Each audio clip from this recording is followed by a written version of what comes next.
IPL 2025 জমে উঠেছে আর এবার সবাই অপেক্ষা করছে একটা হাই ভোল্টেজ ম্যাচের। কেকেআর বনাম গুজরাট টাইটান্স দুটো দলই বেশ চাপে রয়েছে, কিন্তু কে পাবে দারুণ কামব্যাকের সুযোগ? আজকের ভিডিওতে থাকছে ম্যাচ প্রিভিউ, কৌশল বিশ্লেষণ এবং প্লেইং 11, সম্ভাব্য প্লেইং 11। তো চলুন আগে দেখে নিই দুই টিমের বর্তমান ফর্ম। কেকেআর তাদের শেষ ম্যাচে পাঞ্জাব কিংসের বিরুদ্ধে হারে মাত্র 95 রানে অল আউট হয়ে একটা বিশাল বড় ধাক্কা, যেটা ব্যাটিং নিয়ে অনেক প্রশ্ন উঠেছে, বিশেষ করে টপ অর্ডারের ধারাবাহিকতার অভাব। অন্যদিকে গুজরাট টাইটান্সও মাঝারি ফর্মে রয়েছে, শেষ কয়েকটা ম্যাচে কখনো জিতেছে কখনো হেরেছে, তবে তাদের বোলিং ইউনিট আগের তুলনায় কিছুটা দুর্বল দেখাচ্ছে। তো চলো এবার কথা বলে নিই কৌশল সম্পর্কে। কলকাতা নাইট রাইডার্সের কৌশল। কেকেআরের কৌশল এবার নির্ভর করছে তাদের ব্যাটিং ঘুরে দাঁড়ানোর ওপর। সুনীল নারিন ভালো শুরু দিলে মিডল অর্ডার আরও আত্মবিশ্বাসী হবে।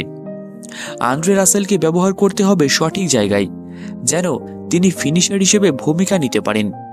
বোলিংয়ে বরুণ চক্রবর্তী এবং বৈভব আরোরা বড় ভূমিকা রাখবেন।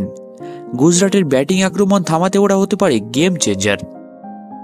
তো এবার গুজরাট টাইটান্সের কৌশল। গুজরাট টাইটান্স চাইবে কেকেআরের ব্যাটিং অস্থিরতার সুযোগ নিতে।